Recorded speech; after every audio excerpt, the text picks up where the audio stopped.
रहा है।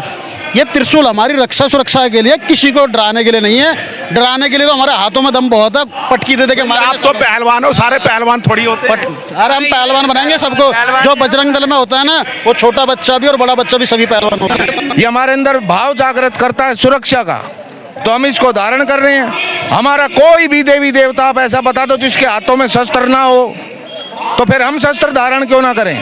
हमारा धर्म कहता है, हमारी संस्कृति कहती है कि धर्मो रक्षति रक्षिता, धर्म की रक्षा करो, धर्म तुम्हारी रक्षा करेगा। विश्व हिंदू परिषद का देववाक्य भी। वीर विक्रम बजरंगी ताड़ियों की गड़गड़ाहट के साथ आप देख सकते हैं किस तरह से यहाँ पर युवाओं में उत्साह है। बहुत ज्यादा उत्साह के साथ सभी युवा करतल ध्वनि के साथ इस कार्यक्रम में उपस्थित हैं। अपार भीड़, अपार जन समूह, तमाम जिलों के यहाँ पर जिलाध्यक्ष आए हुए हैं अपनी अपनी टीम के साथ। बहुत ही रोचक दृश्य, जहां देखो भगवा ही भगवा लहरा रहा है। नमस्कार, मैं हूं राजेश बसिन और आप देख रहे हैं संवाद नेशन।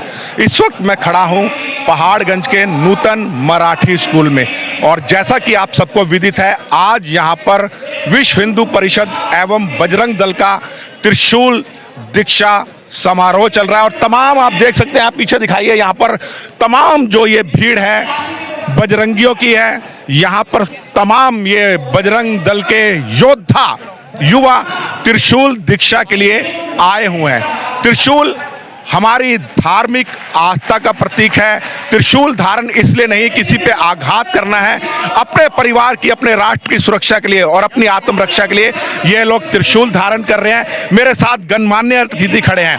मैं सबसे पहले रामोत्तार त्यागी जी आपसे ये पूछना चाहता हूं, आप ये त्रिशूल धारण कर रहे हैं, त्रिशूल धारण का मकसद क्या है, मतलब क्या है?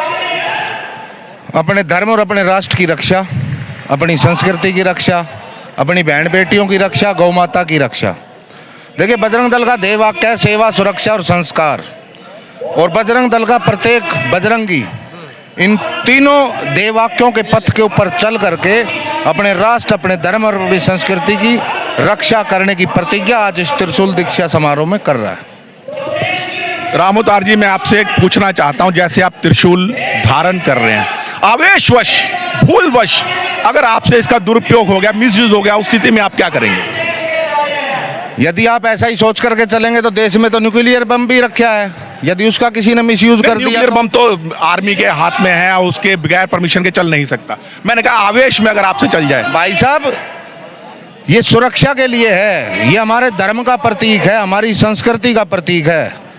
और ये एक उस सुरक्षा का भाव हमारे मन के अंदर जागृत करता है कि यदि मेरे पास ये शस्त्र है, तो यदि मेरे ऊपर कोई हमला करेगा तो मैं उस हमलावर से अपनी रक्षा के लिए उस शस्त्र का प्रयोग कर सकता हूं। ऐसे तो सरकार भी दुनिया को लाइसेंस देती है हथियारों के, वो आवेश में चला दे तो वहां तो आप ये क्वेश्चन नहीं करेंगे कि इसको लाइसेंस क्यों जारी कर रहे हो। लेकिन यदि हम अपने धर्म और अपनी संस्कृति को ग्रहण कर रहे हैं तो आप क्वेश्चन मार्क कर रहे हो।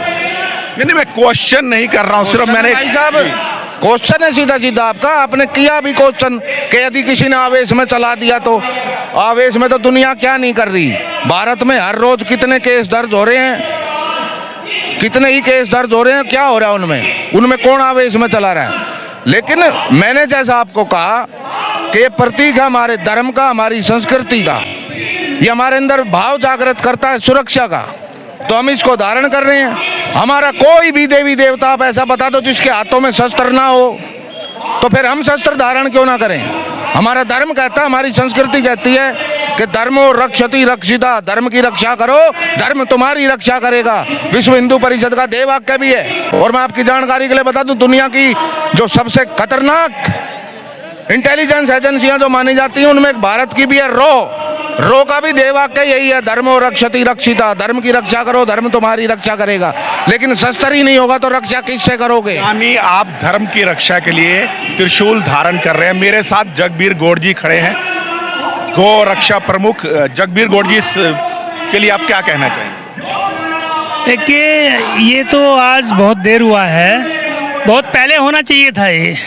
और हर एक आदमी को अपनी सुरक्षा करने का अधिकार है, और सुरक्षा करने के लिए अधिकार है तो हमारे देव देवताओं के पास, सबके पास हथियार हैं। शस्त्र, एक हाथ में शस्त्र है, दूसरे में शास्त्र है। मैं आप सबसे पहले आपका नाम जानना चाहूंगा। धर्मपाल पहलवान, बजरंग दल, उत्तम नगर अखाड़ा प्रमुख। मतलब पहलवान भी हैं आप? पहलवान करता भी और सिखाते भी पहलवानी बच्चों को। अच्छा जी। जिले में मेरा काम है पहलवानी सिखाना बच्चों को। मतलब अब बजरंग दल के युवाओं को आप शस्त्र के साथ हाँ जी, कुश्ती की भी शिक्षा शारीरिक देंगे। और मानसिक सारी। अच्छा, आप ये बताइए, आज जो आप ये त्रिशूल धारण कर रहे हैं, इसका औचित्य क्या है, इसका मकसद क्या है? इसका मकसद है जी देश धर्म की रक्षा करना, जिहादियों से अपनी बहन बेटियों को बचाना, गौ माता की रक्षा करना। जहाँ पर ऐसा लगता है हमें कि कोई हमारी बहन बेटियों के साथ गलत कर रहा है, उनकी रक्षा सुरक्षा के लिए, अपने देश धर्म की रक्षा सुरक्षा के लिए त्रिशूल दीक्षा का कार्यक्रम हो रखा है ये। लेकिन आपके इस त्रिशूल दीक्षा कार्यक्रम से कहीं ना कहीं दूसरे संप्रदाय के लोगों में खलबली सी मची है, उनके मन में एक डर बैठा हुआ। क्या आप उनके मन में ये डर बैठाने के लिए त्रिशूल दीक्षा कार्यक्रम कर रहे हैं? नहीं, हम किसी के मन में कोई डर बिछाने के लिए कार्यक्रम नहीं कर रहे हैं। ये जो हमारे देवी देवता हैं, सबके हाथ में अस्त्र शस्त्र होते हैं। किस लिए होते हैं? धर्म की रक्षा के लिए। जो जैसे मानेगा हमको उसको वैसे ही मनाएंगे। बांग्लादेश में हमारे हिंदुओं के साथ गलत हो रहा है, तो यहाँ के विशेष समुदाय वालों को बोलने के लिए जरूरत नहीं पड़ती कि भाई वहाँ पर गलत हो रहा है। ये त्रिशूल हमारी रक्षा सुरक्षा के लिए, किसी को डराने के लिए नहीं है। डराने के लिए तो हमारे हाथों में दम बहुत है, पटकी दे के आप तो पहलवान हो, सारे पहलवान थोड़ी होते हैं। अरे हम पहलवान बनाएंगे सबको। जो बजरंग दल में होता है ना, वो छोटा बच्चा भी और बड़ा बच्चा भी सभी पहलवान होते हैं। भगवान हनुमान की कृपा होती है। हनुमान जैसा ही आप वानर सेना। कुछ कह रहे थे आप? कहिए। हम ये कह रहे थे कि जो बांग्लादेश में हमारे हिंदुओं के ऊपर अत्याचार हो रहा है और जो विशेष समुदाय को त्रिशूल दीक्षा समारोह से डर फैल रहा है, तो जो बांग्लादेश में हिंदुओं पे अत्याचार हो रहा है उससे उनको दर्द नहीं होती, पीड़ा नहीं होती। बस यही कहना चाहते हैं। क्योंकि कई मौलाना कह रहे हैं कि आपके इस कार्यक्रम से देश में विद्वेष फैलेगा और दूसरे लोग भी इसी तरह के कार्यक्रम रखेंगे। हाँ, कर ले, जरूर करें। ऐसा है कि यानी आप ये कहना चाह रहे हैं कि आप अपनी सुरक्षा के लिए, अपनी आत्मरक्षा के लिए कर रहे हैं। मान लीजिए अगर किसी गलती बख्श आपसे इस शस्त्र का मिसयूज हो जाए तब? देखिए, मिसयूज तो कभी नहीं होता है। ये अस्त्र शस्त्र हमारे देवी देवताओं ने जो हजारों लाखों साल से जो चला रहा है, उन सबका अस्त्र शस्त्र थे। लेकिन जो असुर होते थे, जो धर्म के प्रति, जो सनातन धर्म है उसके प्रति जो चलता था या जो अन्याय करता था, उसके विरुद्ध अस्त्र उठे हैं। आज तक कोई एक देवी देवता बता दीजिए, कोई एक इंसान बता दीजिए जो अन्याय के विरुद्ध खड़ा हुआ हो या किसी के प्रति उसने वैसे ही अपना हथियार चलाओ। कोई भी आज तक ऐसा पैदा नहीं हुआ। सनातन धर्म का मतलब है लोग सबकी रक्षा करना। मतलब यहाँ पर ये शस्त्र धारण करने से पहले एक शपथ दिलाई जा रही है कि आपका शस्त्र केवल विधर्मियों पर उठेगा, बाकी किसी मासूम के ऊपर नहीं चलेगा। बिल्कुल नहीं उठेगा। ये केवल धर्म की रक्षा के लिए है, अधर्म करने के लिए नहीं है। ये इससे जो हमारा विद्रोही हमारे बहन बेटियों को गलत करेगा उसकी ऐसी तैसी करने के लिए लव जिहादी पर चले। हाँ, और किसी गरीब के, किसी मासूम के, किसी हर जिहादी पर गलत पे नहीं चलेगा। ये अस्त्र शस्त्र का मतलब ये नहीं कि हम किसी पे भी नजर चलाएंगे। जो हमारे धर्म पे चोट करेगा उसको जवाब देने के लिए। जैसा कि इनका कहना है कि ये जो शस्त्र दीक्षा ली जा रही है, त्रिशूल धारण किया जा रहा है, ये किसी पर हमला करने के लिए नहीं है, केवल अपनी आत्मरक्षा के लिए, अपने धर्म रक्षा के लिए और अपने देश की रक्षा के लिए त्रिशूल धारण किया जा रहा है। और इसी के साथ इनको शपथ भी दिलाई जा रही है कि उत्तेजित अवस्था में आपने इस तरह का किसी भी शस्त्र का प्रयोग करना नहीं है।